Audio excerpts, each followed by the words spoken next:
Hi friends, ప్రతిరోజు చేసే పనుల్లో కొన్ని పనులు సరిగ్గా చేస్తూ ఉంటాం, మరికొన్ని తప్పులు చేస్తూ ఉంటాం. అయితే మనం చేసే పనుల్లో ఏది తప్పు ఏది కరెక్టు అని మనకు తెలియదు. అయితే నార్మల్గా రోజు చేసే పనుల్లో ఎప్పుడు బ్రష్ చేయాలి, ఎప్పుడు చేయకూడదు. అలాగే భోజనం తర్వాత మనలో చాలా మంది వెంటనే నీరు త్రాగుతూ ఉంటారు.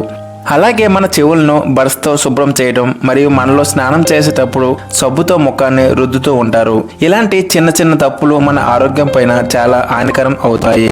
ఇలాంటి మన రోజువారీ పనుల్లో చేసే తప్పుల గురించి ఈ రోజు వీడియోలో తెలుసుకుందాం.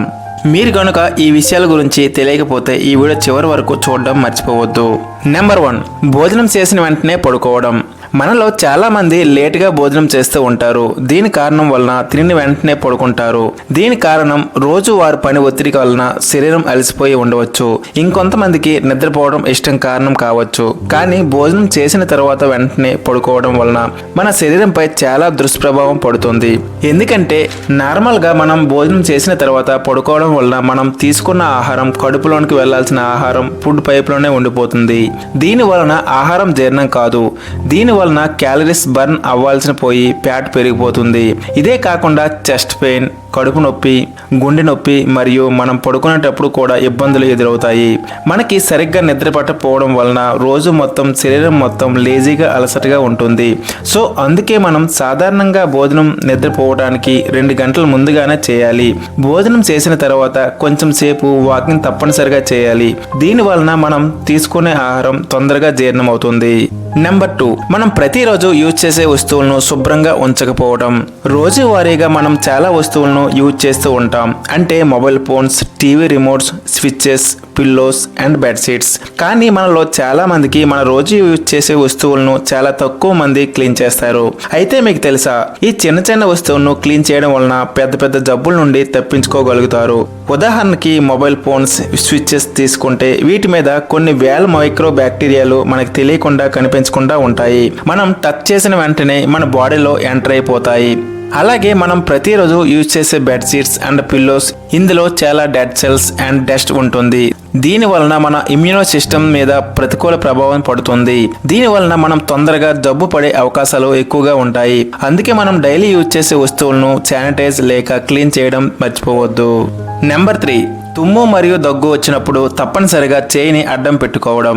మనలో చాలా మందిలో తుమ్ము మరియు దగ్గినప్పుడు హ్యాండ్స్ ని తప్పకుండా పెట్టుకోవాలని చెప్తూ ఉంటారు. అయితే ఇలా చేయడం కరెక్టేనా? అసలు వైద్యులు ఏం చెప్తున్నారు రండి తెలుసుకుందాం. మనకి దగ్గు వచ్చినప్పుడు లేదా తుమ్ము వచ్చినప్పుడు మనలో చాలా మంది హ్యాండ్స్ ని అడ్డంగా పెట్టుకుంటారు. దీనికి కారణం తుమ్ము వచ్చినప్పుడు లేదా దగ్గు వచ్చినప్పుడు లోపల ఉండే బ్యాక్టీరియాలు బయటికి కొన్ని వేల సంఖ్యలో వస్తాయి. అలాంటప్పుడు మనం హ్యాండ్స్ ని పెట్టినట్లయితే తిరిగి ఆ బ్యాక్టీరియాలు మన శరీరంలోకి ప్రవేశిస్తాయి. అందుకే హ్యాండ్స్ ఎప్పుడు కూడా పెట్టకుండా క్లీన్ గా ఉండే టిష్యూ యూజ్ చేస్తే మంచిది. తర్వాత ఆ టిష్యూని డిస్ట్రాయ్ చేయడం మంచిది. నెంబర్ 4, భోజనం చేసిన వెంటనే వాటర్ తాగడం. మనలో చాలా మందికి భోజనం చేసేటప్పుడు ఆహారంతో పాటు వాటర్ని తాగడం అలవాటు ఉంటుంది. అయితే మీకు తెలుసా, ఇలా చేయడం మన ఇమ్యూనో సిస్టమ్ మరియు డైజెస్టివ్ సిస్టమ్ కి చాలా హానికరం. ఇది ఎలా, ఎప్పుడు తెలుసుకుందాం. భోజనం చేసిన తర్వాత వెంటనే హైడ్రోక్లోరైడ్ యాసిడ్ అలాగే ఇలాంటిది మరొక యాసిడ్ ఉత్పన్నమవుతాయి. ఈ యాసిడ్స్ మనం తిన్న ఆహారాన్ని జీర్ణం చేయడానికి ఉపయోగపడతాయి. అలాంటప్పుడు మనం ఈ వాటర్ తీసుకున్నప్పుడు ఈ యాసిడ్ లో వాటర్ కలిసిపోతుంది. దీని కారణం జీర్ణం చేయాల్సిన యాసిడ్స్ ప్రభావం తగ్గిపోతుంది. దీని వలన మనం తీసుకున్న ఆహారం సరిగ్గా జీర్ణం అవ్వదు. ఈ కారణాలతో మొత్తం డైజెస్టివ్ సిస్టమ్ చెడిపోతుంది. అందుకే మనం భోజనం చేసిన వెంటనే వాటర్స్ ని తీసుకోకూడదు. ఒకవేళ వాటర్ తీసుకోవాలంటే 1 లేదా 2 సిప్స్ మాత్రమే తీసుకోవాలి. నెంబర్ 5, అవసరానికన్నా ఎక్కువ టూత్ పేస్ట్ తీసుకోవడం. మనం ఎంత ఎక్కువ టూత్ పేస్ట్ తీసుకుంటే అంత ఎక్కువ టీత్ క్లీన్ అవుతాయని అనుకుంటారు. కానీ నిజానికి అది చాలా ప్రమాదం. ఎందుకో తెలుసా, టూత్ పేస్ట్ ని తయారు చేయడానికి సోడియం క్లోరైడ్ అలాగే ప్రోప్లైన్ గ్లైకోల్ లాంటి కెమికల్స్ ని యూజ్ చేస్తారు. అందుకే మనం బ్రష్ చేసేటప్పుడు నురగ వస్తుంది. కానీ మీకు ఈ విషయం తెలుసా, సోడియం క్లోరైడ్ కెమికల్స్ ర్యాట్ ని అంటే ఎలుకల్ని చంపడానికి కూడా యూజ్ చేస్తారు. కానీ అది అబద్ధం కాదు, నిజమే. సో మీరు ఆలోచించండి, టూత్ పేస్ట్ ఎక్కువగా యూజ్ చేయడం వలన టీత్ మీద ఎలాంటి ఎఫెక్ట్ పడుతుందో. అలాగే ఇంకో విషయం, ఎక్కువ పేస్ట్ ని యూజ్ చేయడం వలన టీత్ క్లీనింగ్ తర్వాత విషయం ఉన్న పళ్ళు కూడా బలహీనపడతాయి. అందుకే ఎప్పుడు గానీ బఠానీ గింజంత మాత్రమే యూజ్ చేయాలి. దీనికి తోడు మనలో చాలా మందిలో మాట్లాడేటప్పుడు నోటి దుర్వాసన వస్తూ ఉంటుంది. అలా రాకుండా ఉండాలంటే రోజులో 2 సార్లు బ్రష్ చేయడం తప్పనిసరి. దీని వలన దుర్వాసన రావడం తగ్గుతుంది. నెంబర్ 6, కాటన్ స్వాబ్స్ లేదా క్యూ టిప్స్ని ఉపయోగించి చెవిని శుభ్రం చేయడం. మన చెవిని శుభ్రం చేయడానికి కాటన్ స్వాబ్స్ లేదా క్యూ టిప్స్ని సాధారణంగా యూజ్ చేస్తూ ఉంటాం. కానీ మీకు తెలుసా, ఇవి యూజ్ చేయడం వలన మన చెవికి చాలా ప్రమాదకరంగా తయారవుతుందని. చెవి మన 5 రకాల సెన్స్ ఆర్గాన్స్లో ఒకటి. మన శరీరంలో చాలా సున్నితమైన అవయవం. మన చెవిలో ఉండే ఇన్నర్ గ్యావిటీ చాలా సున్నితంగా ఉంటుంది. మనం యూజ్ చేస్తున్న కాటన్ స్వాబ్స్ లేదా క్యూ టిప్స్ వలన ప్రమాదం అవ్వచ్చు. ఇదే కాకుండా మనం క్లీన్ చేసేటప్పుడు చెవి యొక్క వ్యాకల్స్ లోపల పుష్ చేస్తుంది. దీని వలన ఇయర్ డ్రమ్స్ కి నష్టం కలిగిస్తుంది.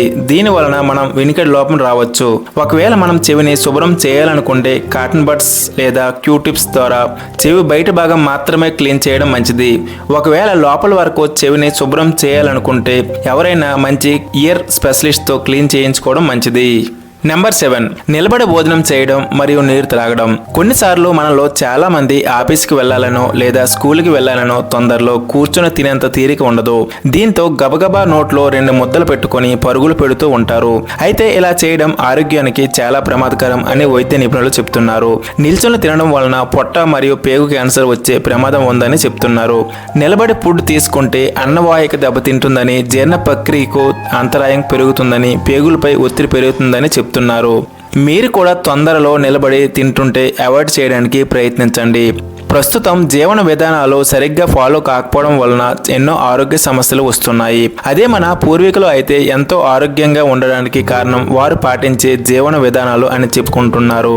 నెంబర్ 8, మనలో చాలా మంది ఆహారం తీసుకున్నాక స్నానం చేయడం చాలా మంది చూస్తూ ఉంటారు. ఇది మన ఆరోగ్యానికి చాలా ప్రమాదకరం అని నిపుణులు హెచ్చరిస్తున్నారు. ఎందుకంటే మనం ఆహారం తీసుకున్నాక మన శరీర ఉష్ణోగ్రత ఎక్కువ అవుతుంది. అలాగే తిన్న ఆహారం జీర్ణం చేయడానికి రక్త ప్రసరణను పెంచుతుంది. మనం తిన్న వెంటనే స్నానం చేయడం వలన మన శరీర ఉష్ణోగ్రత తగ్గుతుంది. అలాగే మనం తీసుకున్న ఆహారాన్ని జీర్ణం అవడానికి జీర్ణ ప్రక్రియ కూడా నెమ్మదిస్తుంది. దీని వలన తీసుకున్న ఆహారం జీర్ణం కాక ఎన్నో సమస్యలు తలెత్తుతాయి. ఒకవేళ భోజనం చేశాక స్నానం చేయాలి అని అనుకుంటే భోజనం చేసిన తర్వాత 30 నుండి 40 నిమిషాల తర్వాత స్నానం చేయడం మంచిది. Number 9, air washing. ఫ్రెండ్స్, మనలో ఎయిర్ అనేది దేవుడు ఇచ్చిన గొప్ప వరం. ఎందుకంటే పిల్లల నుండి పెద్దవారి వరకు ప్రతి ఒక్కరికి అందాన్ని పెంచుతుంది. కానీ చాలా మందికి ఎయిర్ వాషింగ్ ఎలా చేయాలో తెలియకపోవడం వలన మనలో చాలా మందికి తొందరగా ఎయిర్ ఊడిపోవడం, తెల్లబారి పడిపోవడం జరుగుతుంది. దీనికి కారణం మనలో చాలా మంది షాంపూని ఎక్కువగా ఎయిర్ వాష్ చేయడంలో యూజ్ చేయడం వలన. అయితే మీకు తెలుసా, మనం ఎయిర్ ని షాంపూతో వాష్ చేయడం వలన చాలా ప్రమాదకరం. సైంటిస్టులు చెప్పిన ప్రకారం మన జుట్టులో ఉండే గ్రంథులు సెబమ్ ఆయిల్ ని ఉత్పత్తి చేస్తుంది. ఇది నార్మల్ గా జుట్టు తనకు తానే ఈ ఆయిల్ ని తయారు చేస్తుంది. ఒకవేళ మనం డైలీ మన జుట్టును షాంపూతో స్నానం చేయడం వలన నేచురల్ గా తయారవ్వాల్సిన సెబమ్ ఆయిల్ క్రియేట్ అవ్వడం మానేస్తుంది. దీని వలన మన ఎయిర్ తొందరగా తెల్లబడడం, రంగు మారడం, జుట్టు ఊడిపోవడం జరుగుతుంది. అందుకే మన జుట్టును డైలీ షాంపూతో స్నానం చేయకుండా 1 వీక్ లో 4 టైమ్స్ లేక 5 టైమ్స్ చేసుకోవచ్చు. నెంబర్ 10, అలారం ఆఫ్ చేసి తిరిగి పడుకోవడం. మనందరికీ పడుకోవడం అంటే చాలా ఇష్టం ఉంటుంది. అందులో తెల్లవారుజామున లేవడం అంటే అందరికీ కష్టమే. అయితే నిద్ర అనేది ఎంత అవసరమో అంతే నిద్రపోవాలి, లేకపోతే ఎన్నో సమస్యలు తలెత్తుతాయి. అలాగే భోజనం మరియు దేనికైనా ఎడిక్షన్ అవడం ఏ మనిషికైనా పతనానికి, వినాశకానికి కారణం అవుతాయి. అయితే అతి పెద్ద సమస్య మనిషి వినాశానికి కారణం ఏంటో తెలుసా? Over sleeping. అలాగే తెల్లవారుజామున అలారం ఆఫ్ చేసి పడుకోవడం అందరికీ ఇష్టమే. ప్రతి ఒక్కరు కూడా తెల్లవారుజామున తొందరగా పడుకొని లేవాలి అని రాత్రిపూట అలారం పెట్టి పడుకుంటారు. కానీ అందులో చాలా తక్కువ మంది మాత్రమే ఒక్కసారి అలారం రింగ్ అయిన వెంటనే నిద్రలేస్తారు. మిగతా వారు అలారం ని స్నూజ్ లో పెట్టి మరో 5 నిమిషాలు, మరో 5 నిమిషాలు అంటూ పడుకుంటూ అని స్నూజ్ చేస్తూ ఉంటారు. అలా అరగంట సేపు నిద్రని వేస్ట్ చేస్తూ ఉంటారు. ఇలా చేయడం వల్ల మీ యొక్క ఎనర్జీ లెవెల్స్ తగ్గుతాయి. అవును, ఇది నిజం. మీ పనిలో లేట్ అవడమే కాకుండా మీ యొక్క ఎనర్జీ లెవెల్ కూడా తగ్గుతాయి. అందుకే ఒక్కసారి అలారం రింగ్ అయిన వెంటనే లేవడం చాలా మంచిది. ఫ్రెండ్స్, చూసారుగా ఈ వీడియో ఎలా అనిపించిందో కామెంట్ సెక్షన్ లో కామెంట్ చేయండి. అలాగే మీకు నచ్చినట్లయితే ఒక లైక్ మాత్రం మర్చిపోవద్దు. అలాగే ఇలాంటి ఎన్నో వీడియోస్ మన ఛానల్లో అప్లోడ్ చేస్తూ ఉంటాము. మన ఛానల్ ని సబ్స్క్రైబ్ చేసుకొని పక్కనే ఉన్న బెల్ ఐకాన్ ని ప్రెస్ చేయండి. Thank you for the watching. Next వీడియోతో మళ్ళీ కలుద్దాం. నమస్కారం.